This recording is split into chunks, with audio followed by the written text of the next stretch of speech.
Pernahkah kalian menghadiri konser besar atau festival budaya yang tayang di televisi atau media sosial? Tahukah kalian, di balik tayangan itu ada kerjasama resmi antara penyelenggara acara dan media elektronik. Dalam dunia profesional, kerjasama itu diatur dalam sebuah kontrak resmi yang disebut perjanjian antara event organizer dan media elektronik. Nah, apa sih event organizer itu? Event organizer atau EO adalah pihak yang menyelenggarakan acara seperti konser, seminar, hingga peluncuran produk.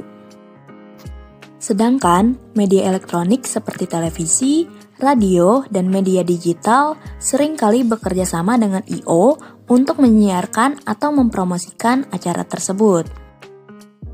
Nah, kerjasama ini wajib dituangkan dalam kontrak tertulis agar kedua belah pihak paham hak dan kewajibannya. Tanpa kontrak yang jelas, bisa terjadi salah paham atau bahkan sengketa hukum. Di sini, saya, Vilensi Anggraeni, akan membahas lebih lanjut tentang kontrak antara event organizer dengan media elektronik. Sebelum bahas lebih lanjut, kita perlu tahu dulu nih pengertian kontrak antara EO dengan media elektronik. Kontrak antara event organizer dengan media elektronik adalah perjanjian tertulis yang mengikat secara hukum antara pihak penyelenggara acara atau EO dan pihak media elektronik seperti televisi, radio, atau media digital streaming yang berisi kesepakatan kerjasama dalam hal promosi, peliputan, penayangan, atau dokumentasi suatu acara. Kontrak ini mengatur secara jelas hak dan kewajiban masing-masing pihak, bentuk kerjasama yang dilakukan, misalnya publikasi iklan acara, peliputan langsung, hingga penayangan dokumentasi, jangka waktu kerjasama, besaran biaya atau kompensasi, serta ketentuan hukum jika terjadi pelanggaran atau sengketa. Contoh sederhana, jika sebuah EO mengadakan konser musik, EO bisa membuat kontrak dengan stasiun TV atau platform YouTube untuk menayangkan acara tersebut secara langsung. Dalam kontrak, akan dijelaskan siapa yang memegang hak siar, berapa kali tayang, jam tayang, dan berapa biayanya. Kontrak antara event organizer dan media elektronik disusun untuk mencapai beberapa tujuan penting, baik dari segi hukum, teknis, maupun profesional.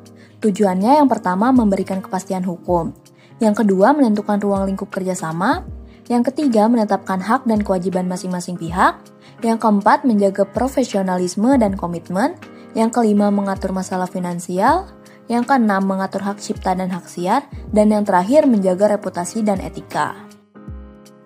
Sekarang kita masuk ke isi pokok kontrak antara event organizer dengan media elektronik yang umum ditemukan dalam perjanjian kerjasama. Yang pertama ada judul dan pembukaan. Judul dan pembukaan dalam kontrak adalah bagian awal yang mencantumkan nama perjanjian, nomor dokumen jika ada, serta pernyataan bahwa kedua belah pihak sepakat untuk menjalin kerjasama sesuai isi perjanjian. Yang kedua, identitas para pihak.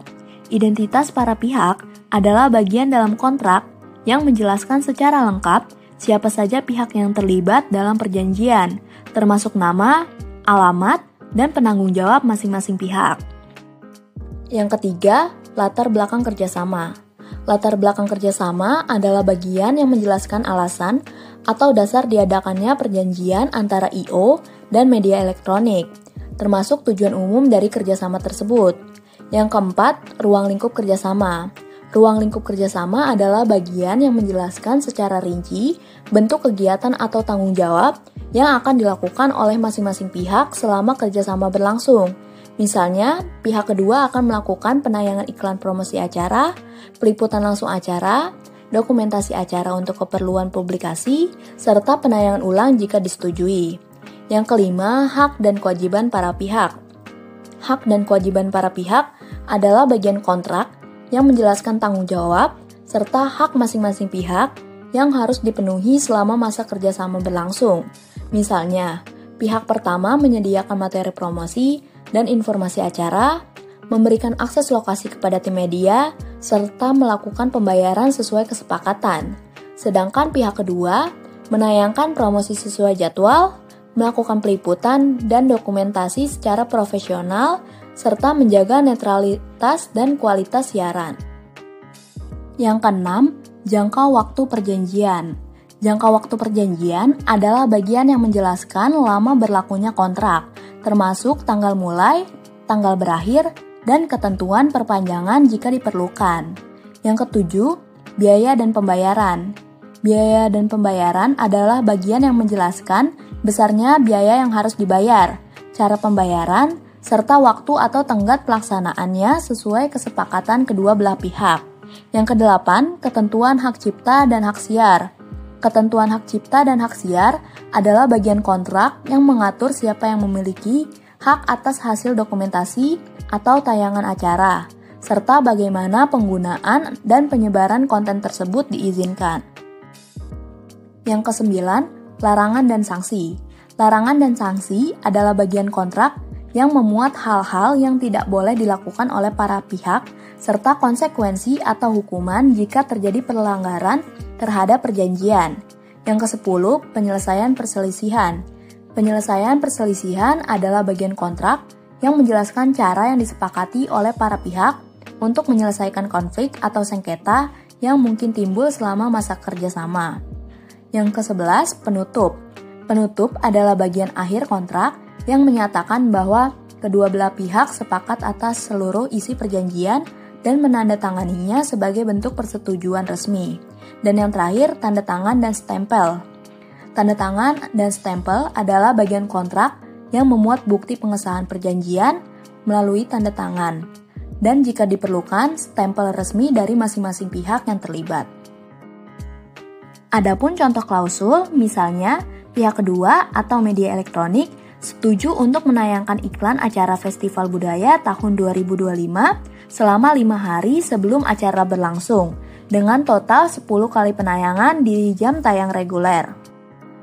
Sebagai imbalannya, pihak pertama atau I.O. akan membayar sebesar 25 juta rupiah kepada pihak kedua paling lambat 3 hari sebelum penayangan pertama. Sekarang kalian sudah tahu pentingnya kontrak antara I.O. dan media elektronik. Pastikan kerjasama kalian berjalan aman, profesional, dan legal. Ingat, kontrak bukan sekedar formalitas, tapi alat penting untuk menjaga kejelasan, profesionalisme, dan perlindungan hukum bagi kedua belah pihak. Terima kasih sudah menyimak video pembelajaran ini. Semoga materinya bermanfaat ya.